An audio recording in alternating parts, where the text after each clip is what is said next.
नमस्कार बच्चों, गणित की पाठशाला में आपका स्वागत है। मैं दीपशिखा मैम एक बार फिर आपके बीच में उपस्थित हूँ। बच्चों, आज हम कक्षा 5 के गिनतारा का पाठ 20 आंकड़े के बारे में पढ़ेंगे। ये पाठ शुरू करने से पहले आइए कुछ चर्चा करते हैं।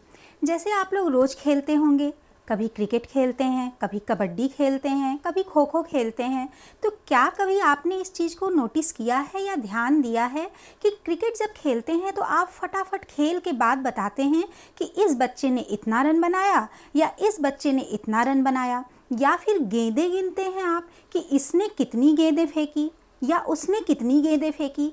तो कभी कभी ऐसा नहीं होता है कि ये चीज़ें याद करना मुश्किल होता है कि अगर एक साथ पूछा जाए कि आज आपने क्रिकेट खेला, अच्छा बताइए सबसे अधिक रन किसने बनाया या फिर सबसे कम रन किसने बनाया, या फिर क्या कोई दो ऐसा खिलाड़ी था जिसने बराबर रन बनाया हो। यही चीज़ खो खो में भी है और कबड्डी में भी है, या दैनिक जीवन की तमाम चीज़ें ऐसी आती हैं कि जब हमको ज़रूरत पड़ती है कि कहीं हम एकत्रित करें सूचनाओं को और सूचनाओं से पता करें कि कब हमने बहुत ज़्यादा कोई काम किया या कब बहुत कम किया, या सप्ताह का क्या कोई 2 दिन ऐसा है जब हमने बराबर काम किया या कुछ भी नहीं किया। आइए हम इसी पे चर्चा करते हैं। सूचनाओं को एकत्रित करने के लिए जैसे हम सूचनाओं को एकत्रित करते हैं उसी को क्या कहते हैं? आंकड़ा कहते हैं। आइए आंकड़े के बारे में इस प्रश्न से समझते हैं। ये देखिए, यहाँ पर आपको एक सारणी दिखाई दे रही है, ठीक है। अब इस सारणी में है कि किसी सप्ताह में एक प्राथमिक विद्यालय में कितने बच्चों ने मध्याह्न भोजन ग्रहण किया। यहाँ पर वो सारणी बनी हुई है। अब इस सारणी के माध्यम से हम आंकड़ों को समझेंगे। कोई विद्यालय है, वहाँ सप्ताह में हर दिन कुछ बच्चों ने भोजन ग्रहण किया, लेकिन सप्ताह में कितने दिन होते हैं? 6 दिन होते हैं। तो 6 दिन में सोमवार से लेकर शनिवार में कभी हो सकता है कम बच्चों ने भोजन ग्रहण किया हो और कभी हो सकता है कि अधिक बच्चों ने भोजन ग्रहण किया हो, या कोई 2 दिन ऐसा भी हो सकता है कि समान बच्चों ने भोजन ग्रहण किया हो। अब इस सारणी में देखिए, यहाँ पर हमने एक तरफ क्रम संख्या लिखी है 1 से लेके 6 तक। सप्ताह में जो दिन होते हैं जिसमें विद्यालय चलते हैं वो 6 दिन होते हैं, सोमवार से शनिवार। और यहाँ पे हमने उन दिनों का नाम लिखा है: सोमवार, मंगलवार, बुधवार, बृहस्पतिवार, शुक्रवार और शनिवार। अब आते हैं हम मध्याह्न भोजन ग्रहण करने वाले छात्रों की संख्या पे। अब हमने दिनवार जैसे जैसे दिन में भोजन ग्रहण हुआ है वहाँ छात्रों की संख्या हमने क्या किया है, इस पे लिख दिया है। अब देखिए, सोमवार को 120 बच्चों ने मध्याह्न भोजन ग्रहण किया, इसको हमने नोट कर लिया। मंगलवार को 110 बच्चों ने भोजन ग्रहण किया, इसको भी हमने नोट कर लिया। फिर बुधवार को 132 बच्चों ने भोजन ग्रहण किया, ये भी यहाँ पर नोट हो गया।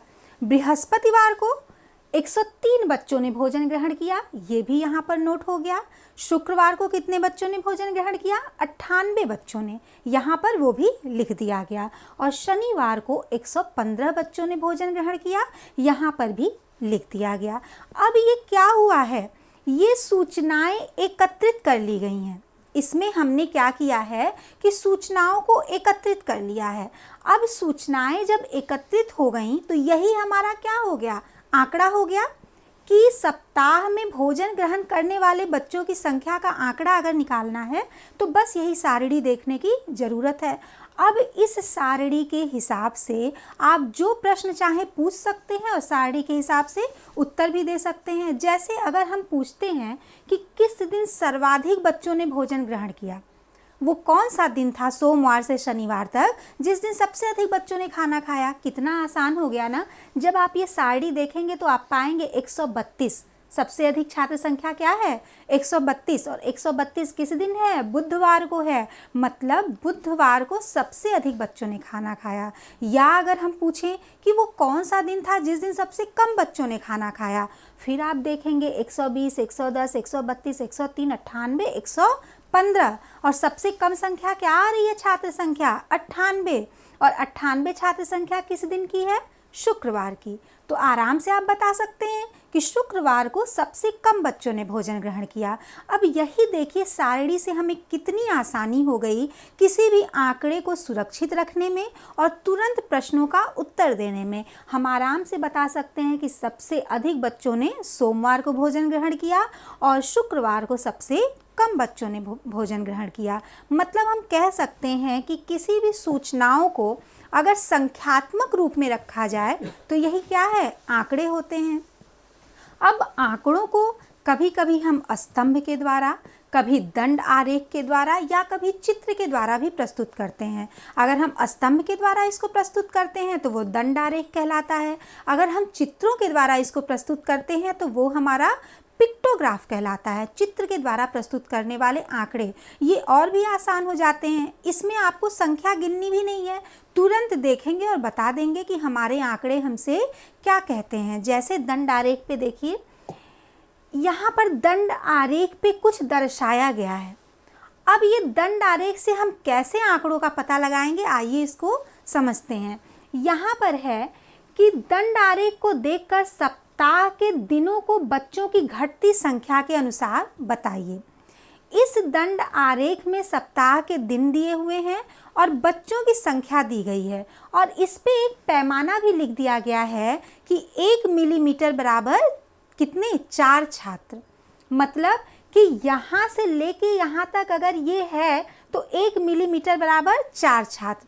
5 खाने का होता है हमारा ग्राफ पेपर जो होता है वो 5 खाने का होता है। उस 5 खाने में अगर हम एक खाने को 4 छात्र के बराबर मान लिए तो 5 खाने कितने छात्रों के बराबर हो गया, 20 छात्रों के बराबर हो गया। अब देखिए इस दंड आरेख पे एक तरफ दी गई है छात्रों की संख्या खाने के हिसाब से। 5 खाने बराबर 20 छात्र, इसी तरह 10 खाने बराबर 40 छात्र और ये संख्या हमारी कहाँ तक गई है, 140 तक। इधर नीचे ये दिनों की संख्या है, सोमवार, मंगलवार, बुधवार, बृहस्पतिवार, शुक्रवार और शनिवार। इसके ऊपर ये जो आरेख हैं इन्हीं को हम क्या कहते हैं, स्तंभ कहते हैं। स्तंभ एक आयताकार पट्टी होती है जो कि ऐसे समान चौड़ाई की रखी जाती है। ये जितनी पट्टियां हैं देखिए इसकी चौड़ाई समान होगी और समान दूरी पर ही रखी जाती है। देखिए हर आयताकार पट्टी के बीच की दूरी क्या है, समान है। अब ये आप देखेंगे कि संख्या से भी आसान है इन आंकड़ों को बताना। जैसे सोमवार को, अब ये स्तंभ जितना ऊंचा गया है वो छात्र संख्या से उसको तुलना कीजिए कि कहाँ तक गया है। ये आरेख हमारा यहाँ तक गया है और यहाँ छात्र संख्या कितनी है, 120। मतलब सोमवार को कितने बच्चे उपस्थित हैं, 120 बच्चे। इसको फिर ध्यान से देखिए, यहाँ पर दिन है सोमवार और ये हमारा स्तंभ गया है इधर छात्र संख्या 120 के बराबर ऊंचाई तक, उस ऊंचाई तक गया। मतलब सोमवार को कितने बच्चे उपस्थित हैं, 120 बच्चे। अब मंगलवार वाला स्तंभ देखिए कितने बच्चों तक जा रहा है। मंगलवार वाला स्तंभ 120 से थोड़ा नीचे, मतलब एक खाना नीचे 4 बच्चे कम हो गए। अब मंगलवार को 120 से कम बच्चे उपस्थित हैं और 100 से ज़्यादा बच्चे उपस्थित हैं। बुधवार वाला खाना देखिए कहाँ तक जाता है। बुधवार वाला स्तंभ हमारा सबसे ऊंचा गया है और 140 बच्चे, वो 140 बच्चे जहाँ लिखे हैं वहाँ तक हमारे स्तंभ की ऊंचाई है। तो ये क्या हो गया, बुधवार को 140 बच्चे। आइए बृहस्पतिवार को देखते हैं। हमारा स्तंभ देखिए बृहस्पतिवार को बिल्कुल जितना मंगलवार को जितने छात्र हैं उतना ही बृहस्पतिवार को हैं। दोनों स्तंभों की लंबाई देखिए बिल्कुल बराबर है ना, मंगलवार वाला स्तंभ और ये बृहस्पतिवार वाला स्तंभ दोनों बराबर हैं। मतलब मंगलवार को और बृहस्पतिवार को क्या थी, छात्र संख्या बराबर थी। अब देखते हैं शुक्रवार को। शुक्रवार को कितने छात्र हैं, शुक्रवार वाला स्तंभ देखिए बिल्कुल 100 तक जा रहा है। मतलब शुक्रवार को कितने छात्र थे, 100 थे। शनिवार को, शनिवार वाली छात्र संख्या भी हमारी 110 तक जा रही है। 100 के ऊपर 120 तक जा रही है। मतलब शनिवार को कितने छात्र थे, 120 छात्र थे। अब हमसे कहा जा रहा है कि दिनों को बच्चों की घटती संख्या के अनुसार बताइए। मतलब किस दिन सबसे ज़्यादा बच्चे थे, उसके बाद उससे कम बच्चे किस दिन थे, फिर कितने बच्चे कम थे अगले दिन। तो सबसे अधिक बच्चे आपको किस दिन दिखाई दे रहे हैं, ये आप स्तंभ देख के बता सकते हैं। सबसे ऊंचा स्तंभ बताइए किस दिन का है, बुधवार का है। सबसे ऊंचा स्तंभ बुधवार का है, मतलब बुधवार को सबसे अधिक बच्चे थे। उसके बाद देखिए बुधवार से नीचे वाला स्तंभ कौन सा है, सोमवार। तो सोमवार को बुधवार से कम बच्चे थे। शनिवार और सोमवार वाला स्तंभ लगभग बराबर है, तो शनिवार सोमवार के बाद आ गया। अब देखिए किस दिन का है, मंगलवार। मंगलवार वाला थोड़ा छोटा है सोमवार और शनिवार से, तो मंगलवार को मतलब शनिवार और सोमवार से कम बच्चे थे, वो हो गया। अब देखिए बृहस्पतिवार वाला स्तंभ जो है वो मंगलवार वाले से भी थोड़ा सा छोटा है, तो मंगलवार से कम बच्चे किस दिन थे, बृहस्पतिवार को थे।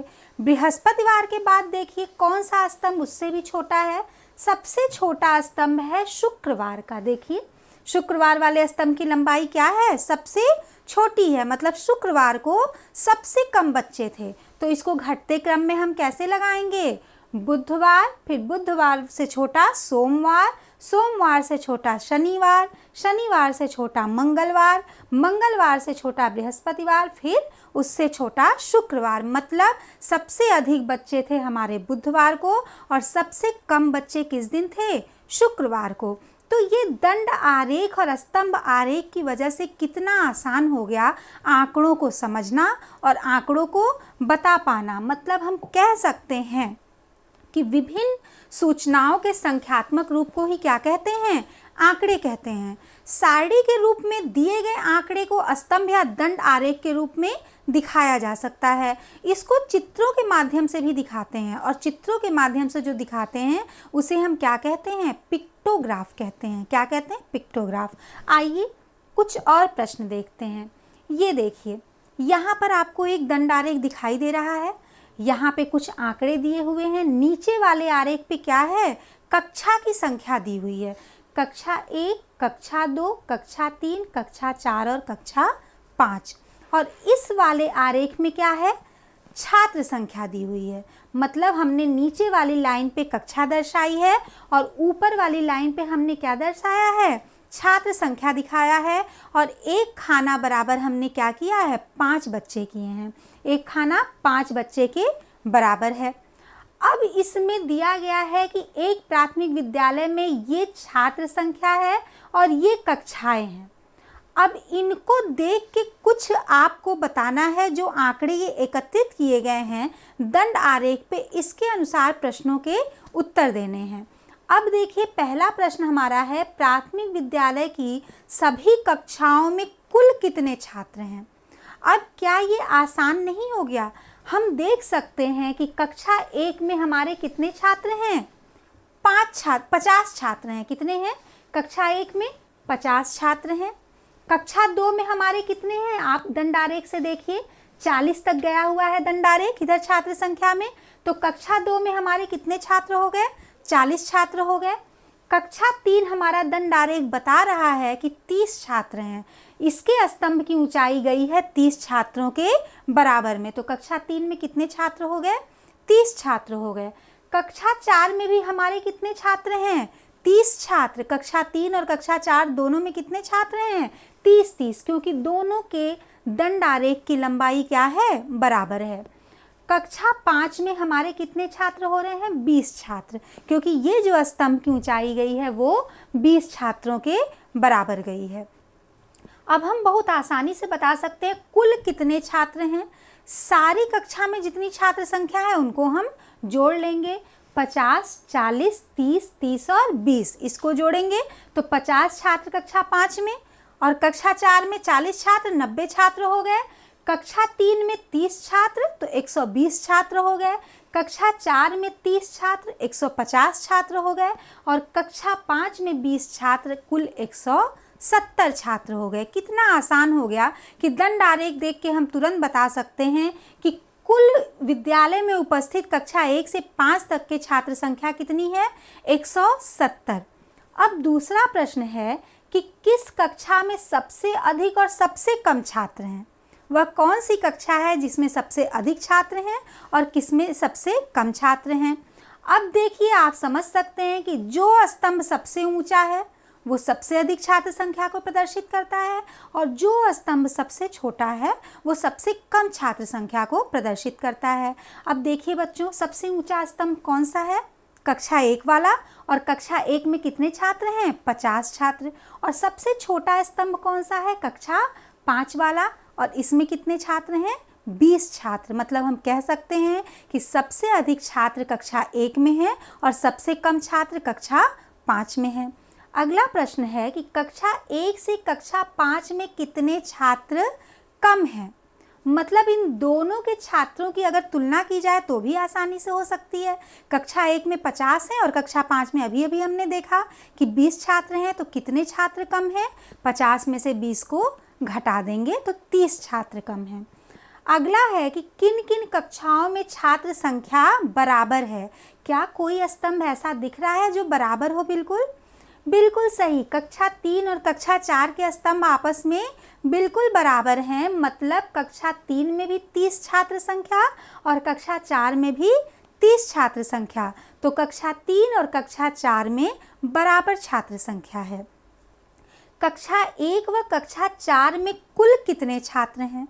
कक्षा 1 की छात्र संख्या हमने निकाल ली कि 50 हैं और कक्षा 4 में 30 हैं। तो कुल कितने में क्या करते हैं? जोड़ते हैं। तो कक्षा 1 के 50 छात्र और कक्षा 4 के 30 छात्र मिलकर कितने हो गए?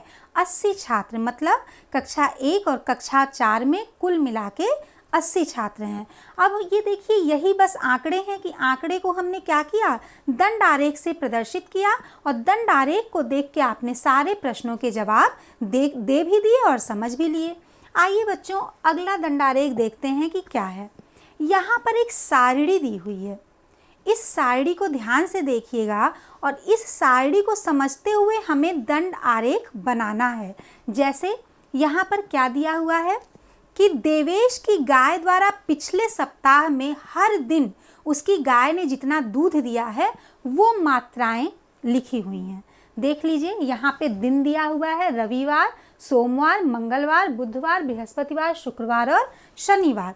मतलब देवेश की गाय ने हर दिन जितना दूध दिया है, पहले दिन की संख्या लिखी है, उसके नीचे दूध की मात्रा ये लीटर में लिखी गई है। मतलब कि रविवार को 5 लीटर दूध, सोमवार को 6 लीटर दूध, मंगलवार को 5 लीटर दूध, बुधवार को 4 लीटर दूध, बृहस्पतिवार को 7 लीटर दूध, शुक्रवार को 6 लीटर दूध और शनिवार को 5 लीटर दूध। अब ये सारणी दी गई है, इसको आपको पिक्टोग्राफ के द्वारा प्रदर्शित करना है। पिक्टोग्राफ मतलब चित्र के द्वारा प्रदर्शित करना है। आइए सीखते हैं कि अगर सारणी दी गई है तो उसको हम चित्र के द्वारा कैसे प्रदर्शित करेंगे। ये देखिए बच्चों, यहाँ पर मैंने एक पिक्टोग्राफ बनाया है, इसको आप भी देखिए और समझिए। पिक्टोग्राफ का मतलब चित्र। अब चित्र के लिए जो पैमाना है वो आप ऊपर लिख सकते हैं। यहाँ पर मैंने ये जो डिब्बे बनाए हैं दूध के, इसमें एक डिब्बा बराबर कर दिया है मैंने 1 लीटर। मतलब एक डिब्बा आपका 1 लीटर दूध को प्रदर्शित करता है। अब मैंने यहाँ पर दिन की संख्या दे दी रविवार से लेके शनिवार तक। देखिए, रविवार, सोमवार, मंगलवार, बुधवार, बृहस्पतिवार, शुक्रवार और शनिवार। और इधर अब जैसे जैसे हमारी सारणी में दिया था, सारणी में हमने देखा था रविवार को कितना गाय दूध देती है? 5 लीटर। तो यहाँ पर एक डिब्बे बराबर 1 लीटर है, तो कितने डिब्बे बनाएंगे रविवार के आगे?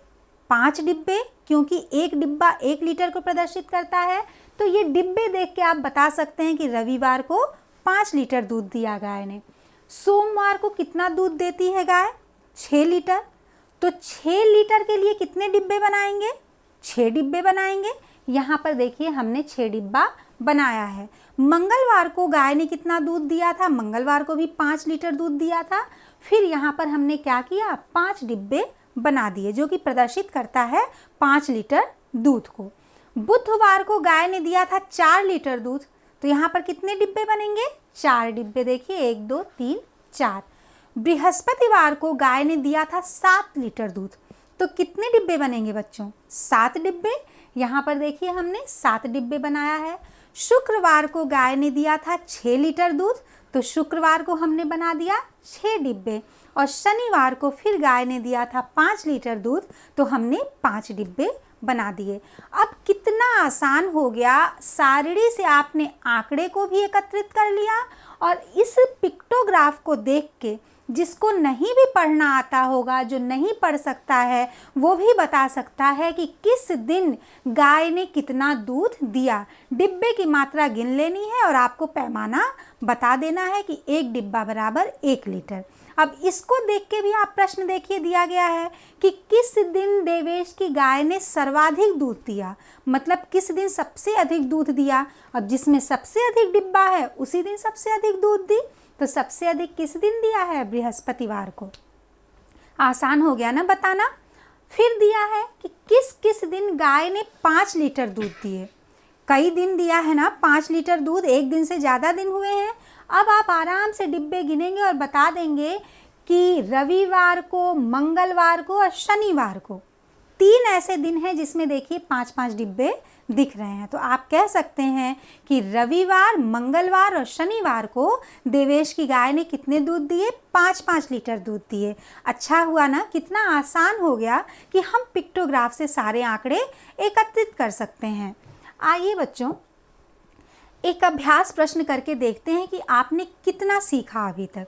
यहाँ पर प्रश्न दिया है कि कक्षा 5 की छमाही परीक्षा में मोती के विभिन्न विषयों के प्राप्तांक इस आंकड़े द्वारा प्रदर्शित किए गए हैं। अब इस दंड आरेख को देखकर आपको प्रश्नों के उत्तर देने हैं। अब मोती ने हर विषय में देखिए हिंदी, गणित, अंग्रेजी, विज्ञान, सामाजिक विषय और संस्कृत, जितने कक्षा 5 में विषय थे उसको हमने इस वाली लाइन पे प्रदर्शित कर दिया है और उसने जितने नंबर पाए वो इस लाइन पे प्रदर्शित किया गया है। यहाँ पर भी पैमाना ऊपर लिख दिया गया है कि 1 मिलीमीटर बराबर कितना होगा? 5 अंक होगा। अब देखिए प्राप्तांक यहाँ पे है, विषय यहाँ पे है। अब दंड आरेख देख के आप आराम से बता सकते हैं कि मोती ने किस विषय में कितना नंबर पाया। लिखने की भी ज़रूरत नहीं है, केवल आंकड़े यहाँ पर आपके एकत्रित हैं। आइए प्रश्न देखते हैं। मोती को सबसे ज़्यादा अंक किस विषय में मिले? दंड आरेख में क्या करते हैं? जो स्तंभ सबसे ऊंचा है मतलब वो सबसे अधिक है। तो यहाँ पर सबसे ऊंचा स्तंभ किसका है? गणित का है। गणित का स्तंभ देखिए सबसे ऊंचा गया है और ये नंबर कितना है? 30 है। मतलब मोती को सबसे अधिक नंबर मिले हैं गणित विषय में। दूसरा प्रश्न है कि मोती को कौन कौन से विषयों में बराबर बराबर अंक मिले हैं। तो देख लीजिए स्तंभ, कौन से 2 स्तंभ ऐसे हैं जो आपस में बराबर हैं। यहाँ पर हमें दिखाई दे रहा है कि ये हिंदी का स्तंभ और सामाजिक विषय का स्तंभ आपस में क्या है? बराबर है। मतलब मोती को हिंदी में और सामाजिक विषय में बराबर नंबर मिले हैं। फिर प्रश्न है कि मोती ने गणित विषय में अंग्रेजी से कितने ज़्यादा अंक प्राप्त किए। तो मोती ने देख लीजिए कि गणित में कितना नंबर पाया है, उसके बाद देख लीजिए अंग्रेजी विषय में कितना नंबर पाया है। गणित में 30 नंबर पाया है, हम स्तंभ देख के बता सकते हैं, और अंग्रेजी में कितना पाया है? 20 नंबर पाया है। तो कितना ज़्यादा हो गया? 10 नंबर ज़्यादा हो गया। 30 में से 20 को घटा दिए। मतलब हम कह सकते हैं बच्चों कि आंकड़े को देखकर हम आसानी से पूछे गए प्रश्नों के उत्तर दे सकते हैं। ये दंड आरेख है या स्तंभ आरेख भी कह सकते हैं। आइए दूसरा अभ्यास प्रश्न देखते हैं। यहाँ पे स्तंभ चित्र दिया हुआ है। इस चित्र को ध्यान से देखिए। यहाँ पे विद्यालय का क्रमांक है और वहाँ पर छात्रों की संख्या है। मतलब हमने नीचे वाली हॉरिजॉन्टल लाइन पे क्या लिखा है? विद्यालय क्रमांक, और इस वर्टिकल लाइन पे छात्रों की संख्या। अब इसी के आधार पे स्तंभ बने हुए हैं और प्रश्न दिए हुए हैं कि विद्यालय क्रमांक 5 में छात्रों की संख्या विद्यालय क्रमांक 2 में छात्रों की संख्या से कितनी कम है। बस आपको स्तंभ देखना है, कुछ भी नहीं करना है। आप देख लीजिए विद्यालय क्रमांक 5 में कितने छात्र हैं? 300। और दूसरा क्या है? विद्यालय क्रमांक 2। विद्यालय क्रमांक 2 में देखिए कितने छात्र हैं? 400। तो दोनों में छात्रों का अंतर कितना हो गया? 100 हो गया। 400 और 300 का अंतर 100 हो गया। दूसरा प्रश्न देखिए, विद्यालय क्रमांक 1 और 5 में छात्रों की कुल संख्या कितनी है। विद्यालय क्रमांक 5 में हमारा स्तंभ क्या बताता है कि कितने छात्र हैं। विद्यालय क्रमांक 5 में 300 छात्र हैं और विद्यालय क्रमांक 1 में हमारे स्तंभ के अनुसार 200 छात्र हैं। तो विद्यालय क्रमांक 1 और विद्यालय क्रमांक 5 में कुल छात्र कितने हो गए? 300 और 200 मिला के 500 छात्र। अब पूछा है हमारे प्रश्न में कि विद्यालय क्रमांक 1 और 7 में छात्रों की कुल संख्या कितनी है। बहुत आसान है, आप स्तंभ देखिए। विद्यालय क्रमांक 1 में हमारा स्तंभ बता रहा है कि 200 छात्र हैं और विद्यालय क्रमांक 7 में हमारा स्तंभ बता रहा है कि 250 छात्र हैं। तो कुल का प्रश्न जहां आता है क्या करते हैं? जोड़ देते हैं। मतलब विद्यालय क्रमांक 1 और विद्यालय क्रमांक 7 में कुल 450 छात्र हैं। अगला प्रश्न है कि सबसे अधिक और सबसे कम छात्र संख्या वाले विद्यालयों की छात्र संख्या में कितना अंतर है।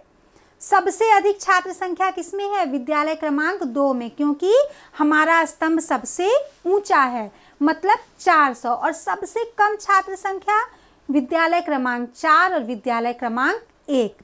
इन दोनों का हम अंतर निकाल लेंगे। कुल कहने का मतलब ये है बच्चों कि दंड आरेख और स्तंभ आरेख से हम आंकड़ों को इतने अच्छे से प्रदर्शित कर सकते हैं और उससे भी अच्छे से हम उसको समझ सकते हैं। इसीलिए कभी भी आंकड़ों को अगर एकत्रित करना होता है तो या तो हम पिक्टोग्राफ, या तो दंड आरेख, या तो स्तंभ आरेख का उपयोग करते हैं। अंतिम प्रश्न था कि विद्यालय क्रमांक 2 में छात्रों की संख्या कितनी है। विद्यालय क्रमांक 2 का स्तंभ हमारे सबसे ऊंचा है, मतलब 400 छात्र हैं। मुझे लग रहा है कि अब ये पाठ आप लोगों को बहुत अच्छे से समझ में आया है। एक बार हम देखते हैं कि आज हमने क्या क्या सीखा। विभिन्न सूचनाओं को एकत्रित करना ही, संख्यात्मक रूप में एकत्रित करना ही क्या कहलाता है? आंकड़े कहते हैं। अभी तक हमने देखा कि सूचनाएं इधर उधर रहती हैं, अगर उसको एकत्रित कर ली जाए तो वो आंकड़े हो जाती हैं।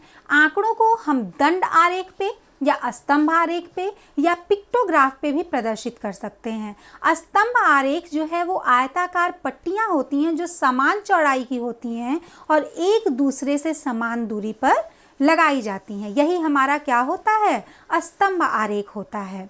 बच्चों आइए आज हम आज का होमवर्क नोट कर लेते हैं।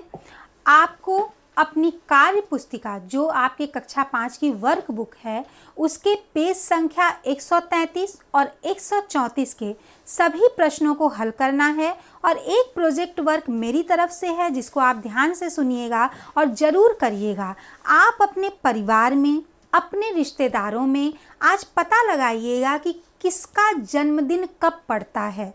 ध्यान से सुनिए, आप पता लगाइएगा अपने पापा का, मम्मी का, चाचा, चाची, दीदी, भैया या जिस रिश्तेदार को जानते होंगे जो आपके संपर्क में होंगे, आप उनसे पूछिएगा। अपने दादी बाबा का भी पूछिएगा, नानी नाना का भी पूछिएगा कि उनकी जन्मतिथि कब पड़ती है या वो किस दिन पैदा हुए या किस महीने में पैदा हुए। जब ये पता चलेगा तो आप इसको नोट करिएगा। फिर देखिएगा कि वो कौन सा दिन है जिसमें सबसे अधिक लोग पैदा हुए, या वो कौन सा दिन है जिसमें सबसे कम लोग पैदा हुए, या फिर वो कौन सा महीना है जिसमें सर्वाधिक लोगों का बर्थडे आता है, या वो कौन सा महीना है जिसमें सबसे कम लोगों का जन्मदिन आता है। देखिएगा बच्चों, इस तरह से आंकड़े इकट्ठा करने में आपको बहुत मज़ा आएगा। मुझे पूरा विश्वास है कि आज का पाठ आपको बहुत अच्छे से समझ में आया। बच्चों तब तक आप लोग खूब पढ़िए, खूब बढ़िए। जहाँ समस्या हो अपने बड़े भैया दीदी से पूछिए। तब तक के लिए बहुत बहुत धन्यवाद।